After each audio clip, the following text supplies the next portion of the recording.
అన్న క్షేమాన్ని కోరుతూ చెల్లెలు పడే తపన. చెల్లికి ఏ కష్టం వచ్చినా అండగా ఉండి భరోసా ఇవ్వాలని అన్న పడే ఆరాటం. వీటికన్నా స్వచ్ఛమైన ప్రేమ ఎన్ని కోట్లు ఖర్చు పెట్టినా రాదు కదా!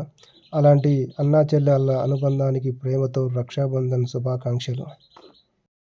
సోదర సోదరీమణులు ఒకరినొకరు అండగా ఉంటామని భరోసా ఇచ్చే పండుగ అయిన రాఖీ పండుగ ఈ సంవత్సరం ఆగస్టు 19వ తేదీన వచ్చింది. మానవ సంబంధాలకు, అనుబంధాలకు ప్రతీకగా నిలిచే పండుగ.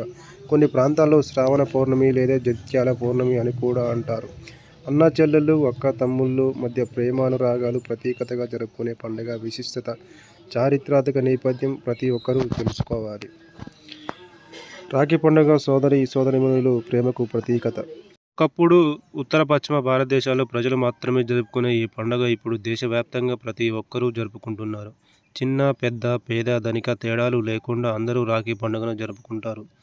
సోదరి తన సోదరునికి రాఖీ కట్టి ఎప్పుడూ తనకు రక్షగా ఉండాలి అంటూ అన్నకు తాను అండగా ఉండాలని కోరుకుంటుంది. సోదరి కట్టిన రక్షాబంధాన్ని స్వీకరించిన అన్న తనెప్పుడు చెల్లిని రక్షగా ఉండాలని రాఖీ ద్వారా తెలియజేస్తాడు. ఇంతటి విశిష్టమైన రాఖీ పండుగను జరుపుకోవడం వెనుక ఎన్నో పురాణ కథలు, చారిత్రక నేపథ్యం ఉంది. పూర్వం దేవతలు, రాక్షసుల మధ్య సాగిన భీకర యుద్ధం దాదాపుగా పుష్కర కాలం పాటు సాగింది. ఆ యుద్ధంలో ఓడిపోయిన దేవతల రాజులు దేవేంద్రుడు అమరావతిలో తలదించుకున్నాడట. భర్త నిరుత్సాహితుడు చూసిన ఇంద్రజి రాక్షసులు ఓడించడానికి తరోణపానం ఆలోచిస్తూ భర్త దేవేంద్రుడికి యుద్ధం చేయాలనే ఉత్సాహాన్ని సంకల్పించింది.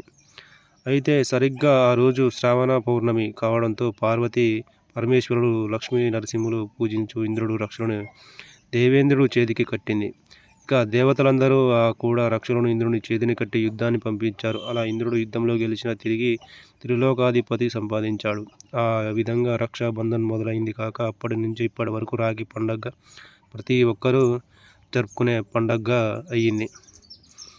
ఇలా అందరూ రాఖీ పండుగని జరుపుకుంటూ చాలా సంతోషంగా అన్నలు చెల్లెళ్ళు ఉండాలని కోరుకుంటూ మన ఛానల్ తరపు నుంచినైతే మరి ఒకసారి అందరికీ రాఖీ పండుగ శుభాకాంక్షలు తెలియజేసుకుంటున్నాను.